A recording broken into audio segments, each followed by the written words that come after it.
अक्ल को जगाना चाहता हूँ, मदीना में भी जाना चाहता हूँ। हमारे चैनल से जुड़ने के लिए YouTube पर निदान नेटवर्क को सब्सक्राइब करें।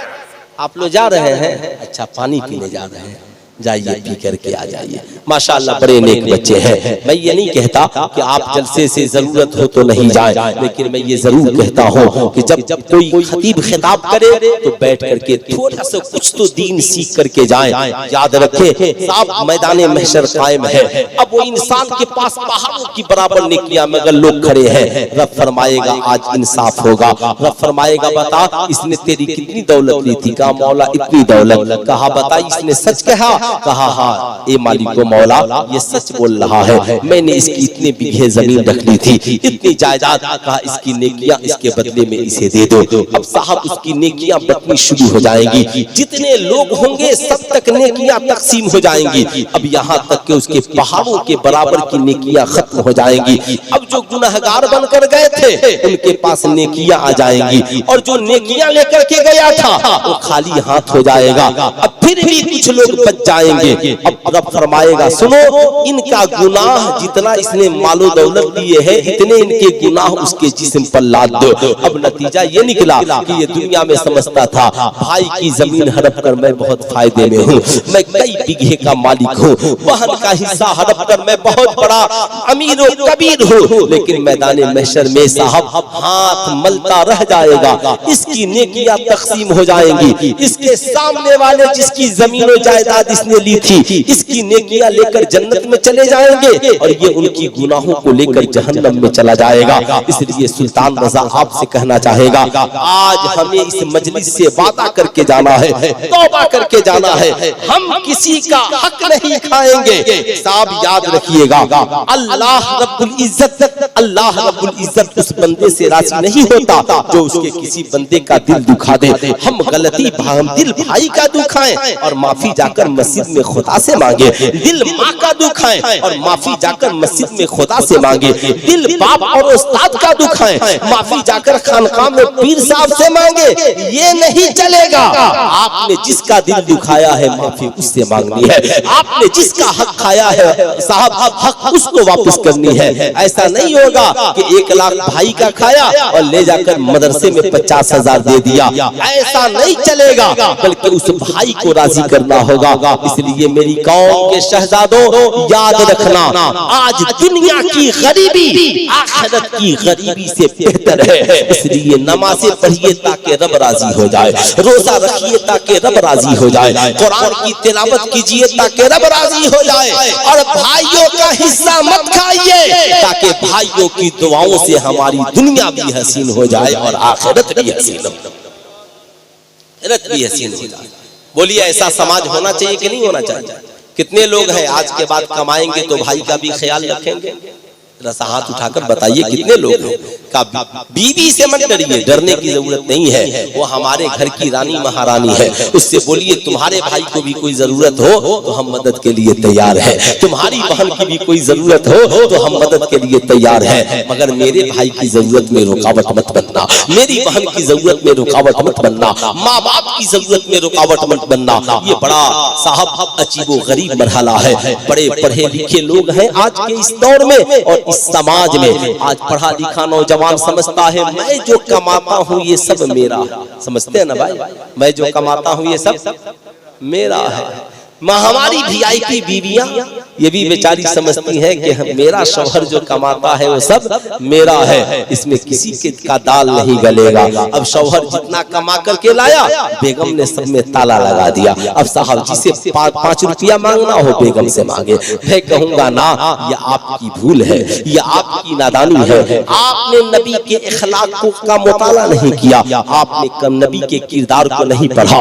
एक नौजवान मुस्तफा करीम की बारगाह में पहुंचा, अर्ज गुजार हुआ फिदा का अभी योमी या रसूल अल्लाह मेरे माँ बाप आप पर कुर्बान, आका जी मेरा एक सवाल है। आका ने पूछा बताओ क्या सवाल है? कहा या रसूल अल्लाह मैं ये जानना चाहता हूँ कि मर्द के ऊपर पहला हक किसका?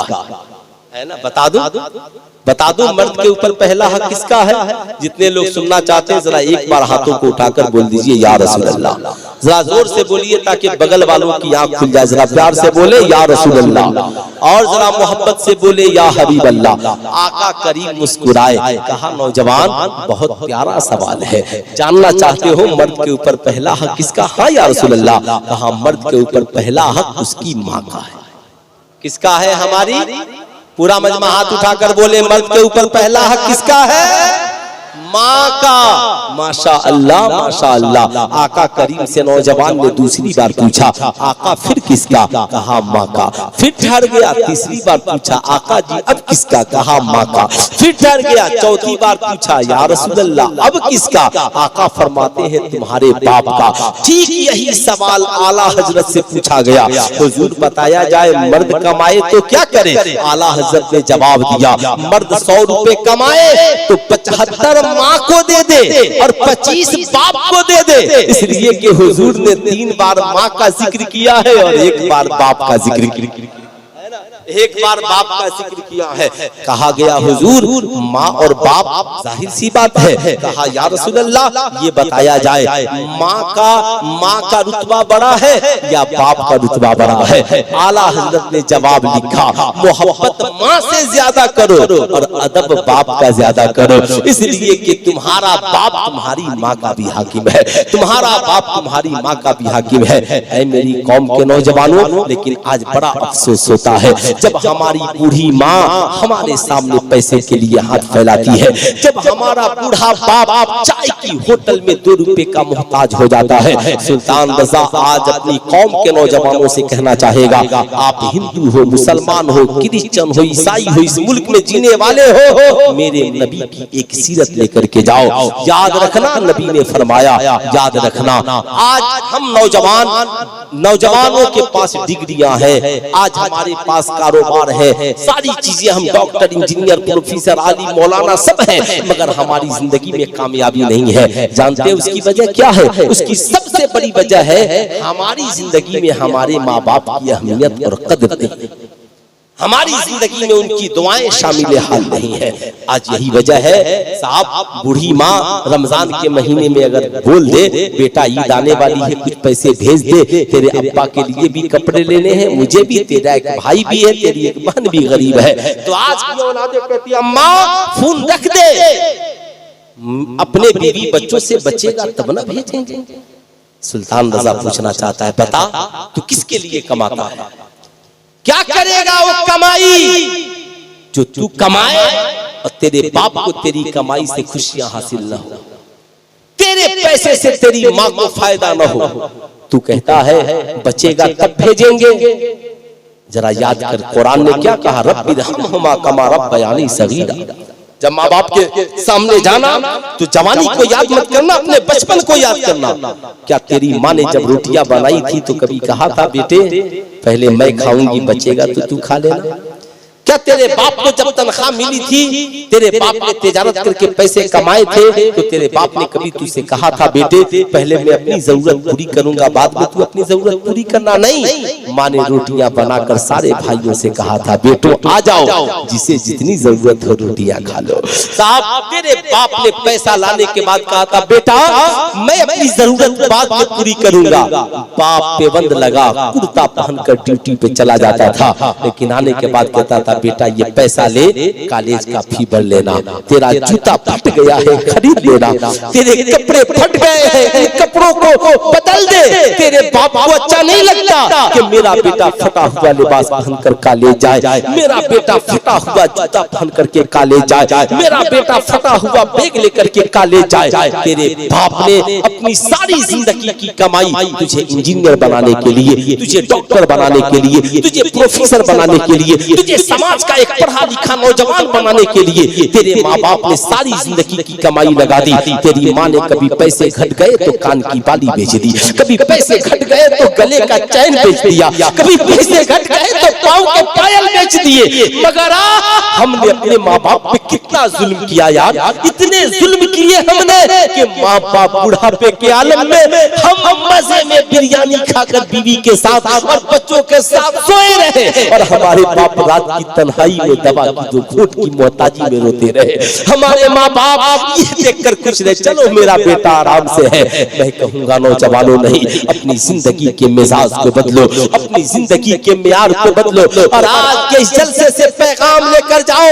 आज के बाद दिल्ली रहना, मुंबई रहना, कलकत्ता रहना, लुधियाना रहना, सऊदी अरब रहना, जब कमाना तनख्वाह मिले ना तो पहला फोन अपनी बूढ़ी माँ को करना, अम्मा तेरे बेटे को तनख्वाह मिली है, बोल तुझे कितने पैसे की जरूरत।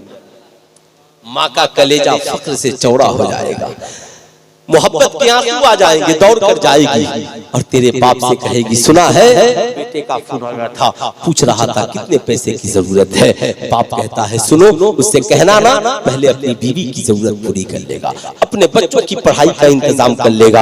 हम तो बूढ़े हो गए हैं, हम तो पुराने कपड़े में भी हमारी ईद हो जाएगी। सुनो, कहना बचेगा तो हमारे लिए भेज देगा। सुल्तान रजा कहना चाहेगा, माँ बाप से कहना, अब्बा ये न कहे कि बचेगा तो भेजूंगा, आप दुआ करें, आपकी दुआओं से बचेगा ही बचेगा।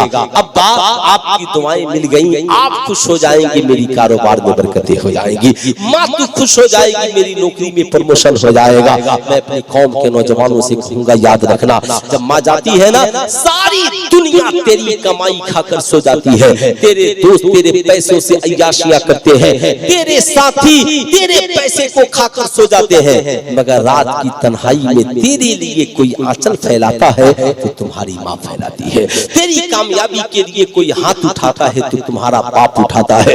दुआ करता है, मौला मेरे बेटे को कामयाब कर दे। तेरी माँ दुआ करती है, मौला मेरे बच्चों की जिंदगी को कामयाब कर दे। इसलिए सुल्तान रजा आपसे कहना चाहेगा, आज के बाद जब घर जाना ना तो बाबा बड़ा गैरतमंद होता है, वो बच्चों के सामने हाथ नहीं फैलाना चाहता। तो 4 दिन बगैर है ना, बगैर चाय पान के गुजार लेगा, मगर बच्चे से नहीं कहेगा। मैं कहूंगा रात की तन्हाई में कभी बूढ़े बाप का चुपके से जेब भी देख लेना, इस नियत से कि मेरे बाप के जेब में पैसे हैं कि नहीं है तो चुपके से डाल देना। कभी बूढ़ी माँ के आंचल को भी खोल कर देख लेना, दुपट्टे के आंचल को, उसमें कुछ पैसे हैं कि नहीं है ना तो चुपके से बांध देना, ताकि तेरी माँ तेरे बच्चों के सामने मोहताज न हो, तेरा बाप चाय की होटल में किसी का मोहताज न हो। याद रखना, जिस दिन हमने ऐसा कर लिया ना, इंसान लाखपति हो, माँ बाप की दुआओं से अगले साल करोड़पति बन जाओगे। हम जश्न ईद मिलादुन नबी में है, सरकारे दो आलम कॉन्फ्रेंस में है, नबी को राजी करने के लिए है, मगर नबी फरमाते हैं जिस शख्स से उसके माँ और बाप राजी नहीं होते, उससे अल्लाह और उसके रसूल भी राजी नहीं होते। इसलिए अल्लाह उसके रसूल को राजी करने के लिए माँ बाप को राजी करे। इसलिए सुल्तान रजा पूछना चाहता है, कितने नौजवान हैं जो आज के बाद कमाएंगे तो सबसे पहले अपने माँ और बाप की खिदमत करेंगे? कितने नौजवान करेंगे? जरा हाथ उठाकर बताएं तो। सारे नौजवान करेंगे?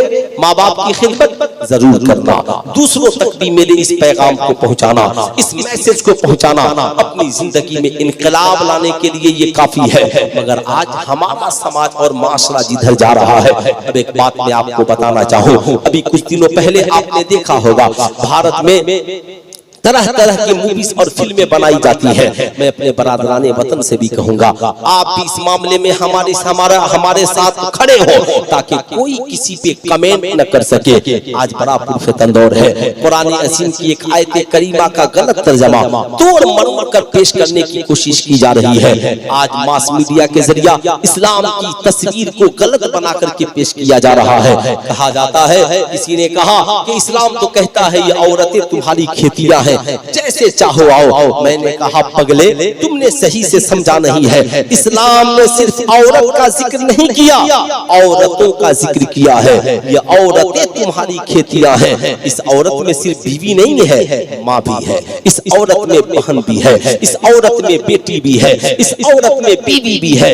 अब जरा गौर से मेरी बात सुनना, ये मेरी 5-10 मिनट की तकरीर चाहे भारत का हिंदू हो, मुसलमान हो, क्रिश्चियन हो, सबके घर में बेटी है, माँ है, बहू है, बीवी है, और कुरान कहता है कि मैं सिर्फ मुसलमानों की किताब नहीं, हुदल लिन्नास, मैं तो सारी दुनिया के इंसानों की हिदायत के लिए हूँ। इसलिए कुरान नारे तकबीर, नारे तकबीर, नारे रिसालत, मज़हब इस्लाम, अज़मत इस्लाम, पैगाम कुरान, खुदा का कलाम, हजरत अल्लामा मुफ्ती सुल्तान।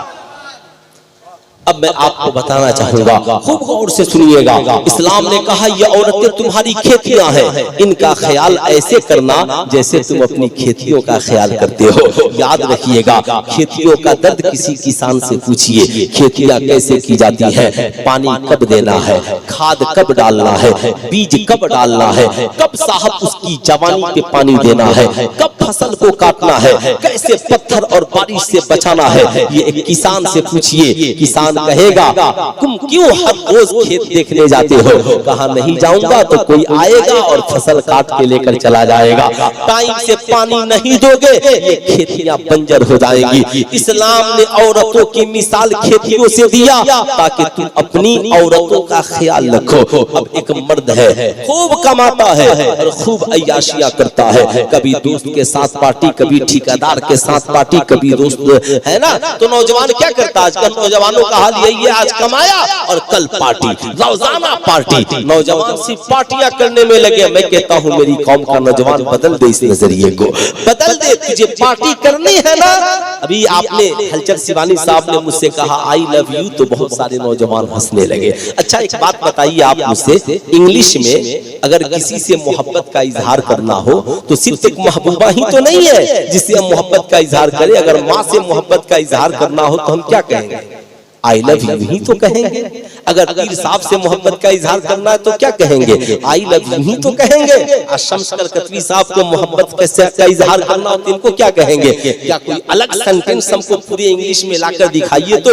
ये अरबी थोड़ी है, जाने मन आ जाइए, जाने जहां आ जाइए। नहीं, ये उर्दू का दामन है जो इतना वसी है।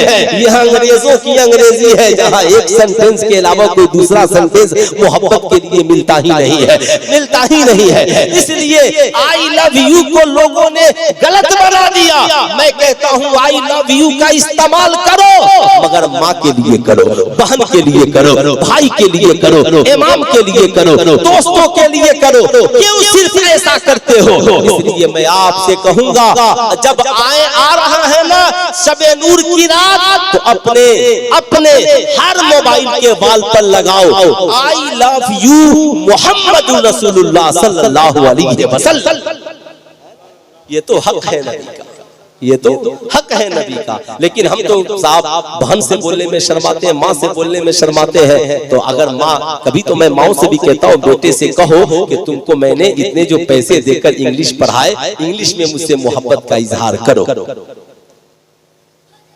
है ना।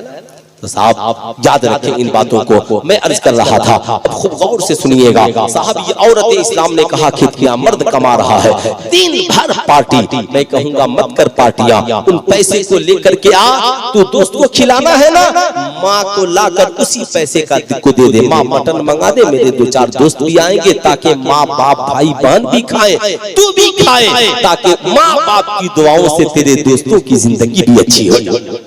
आज नौजवानों ने एक हंगामा खड़ा कर लिया, उस होटल में पार्टी, कल उस होटल में पार्टी, गली गली में रेस्टोरेंट। बंद करो इन बातों को, सुनो, याद रखना, नबी की सीरत को पढ़ो। हजरत अब्दुल मुत्तलिब उस वक्त तक खाना नहीं खाते जब तक सरकार दस्तरखान पे नहीं हो। जनाब अबी तालिब उस वक्त तक खाना नहीं खाते जब तक के आका दस्तरखान पे नहीं हो। इसलिए इज्तिमाई तौर पर खाओ। अगर साहब ठीक है, अगर एक घर में कई भाई रहते हैं ना, कोशिश करो सब खाना लाओ, एक जगह मिल करके खाओ। जब एक जगह मिलकर बिस्मिल्लाह पढ़कर खाओगे ना, मोहब्बत भी बढ़ेगी, खाने में बरकत भी हो जाएगा। खाने में बरकत भी हो जाएगी, खुलूस बढ़ेगा, प्यार बढ़ेगा, आपस में मोहब्बत का इजहार करो, बंद करो इसे। आज साहब ये नौजवान जो दोस्तों में 5,000 उड़ाता है और बीवी कह दे कि मुझे मैका जाना है तो 4-5 दीजिए, तो माथे से पसीना आ जाता है। अब किसी पे रोक चलता नहीं, मगर बीवी पे तो रोक चल जाएगा। क्या करेगी पैसा लेकर के? डांट टपट कर उसको सीधा कर दिया। अब साहब अब वो डर गई, अब कभी इससे पैसा नहीं मांगेगी, लेकिन उसे पैसे की जरूरत तो है। याद रखिएगा, मेरी तकरीर एक तहरीक के तहत होती है, इसे दिल में जगह दीजिएगा, याद रखिएगा। अब आप बार बार डांट दोगे, पैसा किसी से तो मांगेगी, अब साहब को मजबूर होकर दूसरे से मांगेगी, तीसरे से मांगेगी। तू कपड़ा तेरा पहनेगी, मकान में तेरे रहेगी, घर तेरा होगा, मगर कहेगी मेरा शौहर है, मगर वो मुझसे मोहब्बत नहीं करता। क्यों? इसलिए कि तू उससे मोहब्बत की दो बोली नहीं बोलता, तू उससे मोहब्बत और इजहार की कभी बातें नहीं करता, कभी तू उससे खबरों खैरियत नहीं पूछता, कभी तुझसे नहीं पूछता कि तेरे लिए भी कुछ चाहिए, तुझे भी कुछ पसंद है, नहीं पूछता। घर में तुम्हारी माँ है, माँ को पैसे की जरूरत है, कहता माँ क्या करेगी पैसा लेकर के, तुमको कहाँ जाना है, घर में खाना पीना नहीं है क्या? ये कोई तरीका नहीं हुआ। माँ के भी अपने ख्वाहिशात है, बाप के भी, माँ के भी अपने ख्वाहिशात है। अगर तू माँ की जरूरत नहीं पूरी करेगा, तेरी माँ दूसरों से पैसा मांगेगी। तेरी बहन है, तेरी बहन कॉलेज में पढ़ने जाती है, तू अपनी बहन को कमा करके उसकी जरूरत पूरी नहीं करेगा, अब बहन है तुझसे क्या कहेगी? तू कभी पूछता भी नहीं या नहीं देता कि 500 रुपए ले ले, अपने महीने की जरूरत पूरी करना, जरूरत के जो सामान हो खरीद लेना। मेरी बहन, जब तक तेरा भाई जिंदा है तेरी हर जरूरत पूरी करेगा, मगर कॉलेज के किसी आवारा लड़के के सामने अपनी कलाई न फैलाना, किसी साहब रिश्तेदार में या किसी के सामने हाथ न फैलाना। कुछ जरूरत हो मुझसे कहना, तेरा भाई अपनी हैसियत के मुताबिक तेरी खिदमत करेगा। जिस दिन तू कह देगा ना, तेरी बहन का सीना चौड़ा हो जाएगा, फख्र से कहेगी हट, मुझे किसी की हमदर्दी की जरूरत नहीं है, मेरे लिए तो मेरा भाई काफी।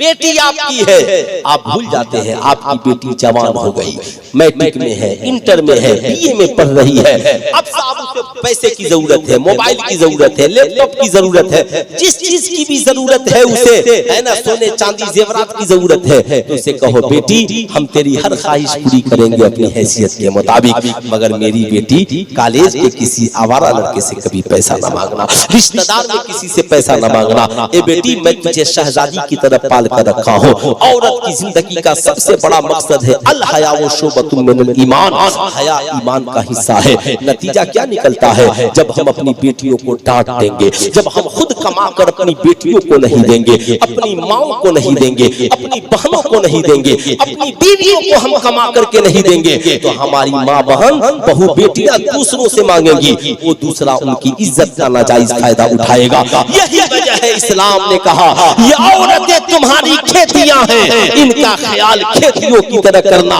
कमाना तो इन्हें देना, इन्हें अच्छा कपड़ा पहनाना, इन्हें अच्छा मकान देना, इनकी जरूरत के सामान देना, इनकी निगहबानी करना, वरना तू देखता रह जाएगा, दूसरा आएगा चारा डालेगा और तेरी फसल काट कर अपने घर लेकर के चला जाएगा, तू देखता रह जाएगा, तू सिर्फ पुलिस स्टेशन में रिपोर्ट लिखाएगा और तेरी बहन कहीं और चली जाएगी। इसलिए मैं कहूंगा आज के बाद कमाओ तो अपनी हैसियत के मुताबिक बीवी, माँ, बेटी, बहन पे खर्च करो। इस्लाम यही पैगाम देता है, औरतों की रखवाली खेतियों की तरह करो। जिस दिन हमने ऐसा किया इंशाअल्लाह हर बहू, बेटी, बहन हमसे मोहब्बत करने वाली होगी।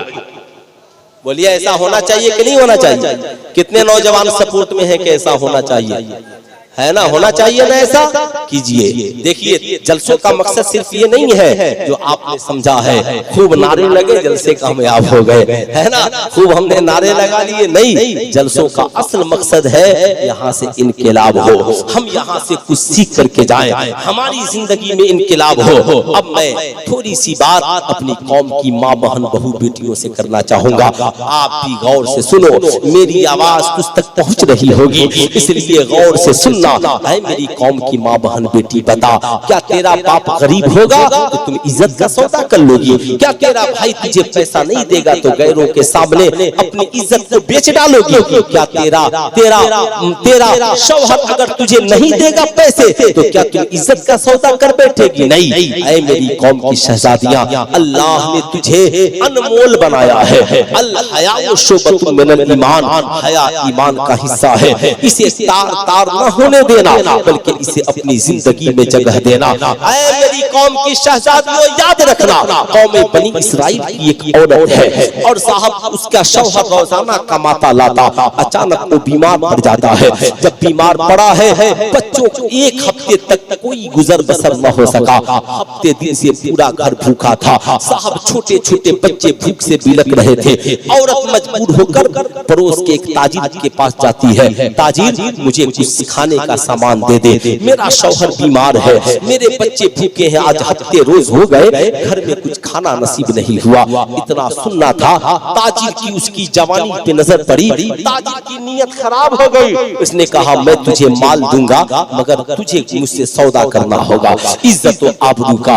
उस औरत ने कहा इस गरीबनी के पास है क्या? यही तो एक इज्जत है जो खुदा ने दी है और बचा कर रखा हो। मैं तो अमीर हूँ नहीं कि मेरे पास दौलत सरबत हुकूमत तख्त और ताज है, मैं ऐसा नहीं कर सकती। वापिस चली गई साहब, लेकिन जब बच्चों की भूख प्यास और बीमार शौहर को देखकर वापिस पलट आई। उसने कहा ताजिर मेरे पास अब यही एक चीज है, तू ले ले, मगर मेरे बच्चों की जिंदगी के लिए मुझे कुछ राशन दे दे। ताजिर कन्हाई में लेकर उस औरत को पहुंचा, मगर उसका जिस्म खौफे खुदाबंदी से कांप रहा था। गरीब है मगर खौफे खुदाबंदी सीने में है।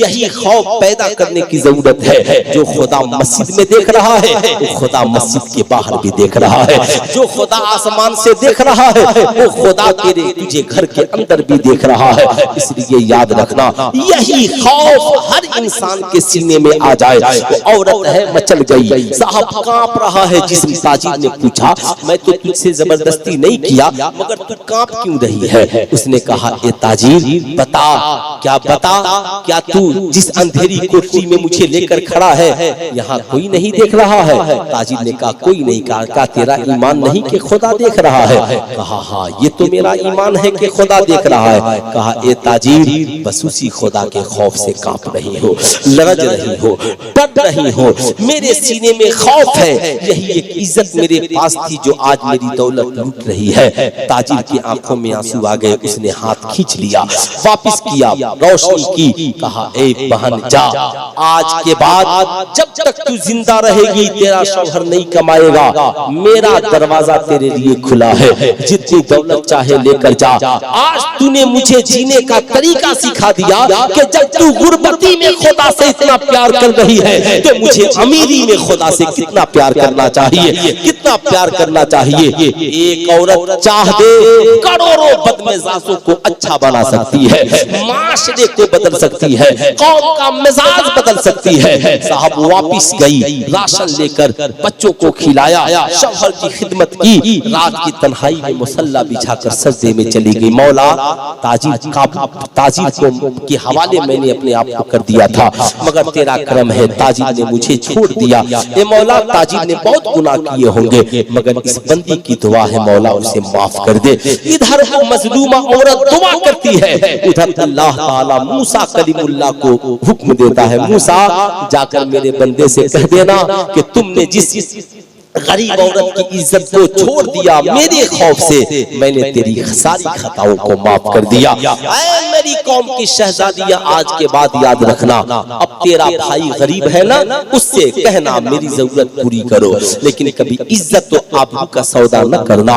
याद रखना, जिंदगी में matric, inter, BA, MA, doctor, engineer, सारी डिग्रियां एक तरफ और ये इज्जत तो आबरू की जिंदगी एक तरफ। इसलिए इज्जत का कभी सौदा न करना, जहाँ भी रहना इज्जत, हया, आबरू का ख्याल रखना। और आपसे भी मेरी गुजारिश है, आप कमाए तो माँ बहन बहू बेटियों को फरामोश न करें।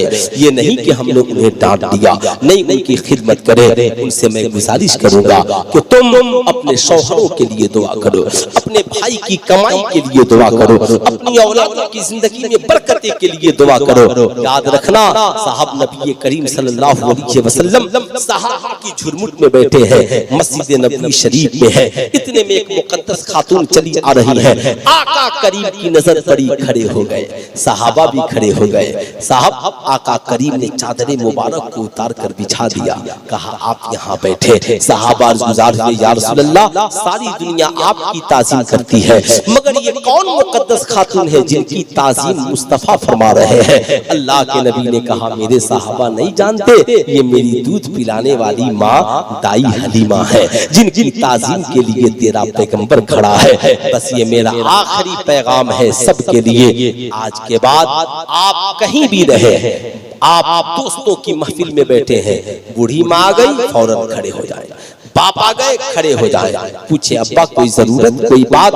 अगर तुम अपने दोस्तों के सामने अपने बाप को गालियां दोगे, तेरा दोस्त तेरे बाप की इज्जत नहीं करेगा। तुम दोस्तों के सामने अपनी माँ की कमी गिनवाओगे तो तेरे दोस्त तेरी माँ की इज्जत नहीं करेंगे। नौजवानों, दोस्ती घर के बाहर, किसी नौजवान दोस्त को घर के अंदर लेकर न आना, बहन बहू बेटियों और माँ से न मिलाना। नहीं, ठीक है माँ है तो चलिए, बाप कोई बात नहीं, लेकिन बहन से न मिलाना, बीवी से न मिलाना नहीं। इस्लाम ने एक दायरा बनाया है, इसलिए इस दायरे में जिंदगी गुजारो, अपनी इज्जत और आबरू की खुद हिफाजत करो। जिंदगी में जहाँ रहो माँ बाप की ताजीम और कद्र करो।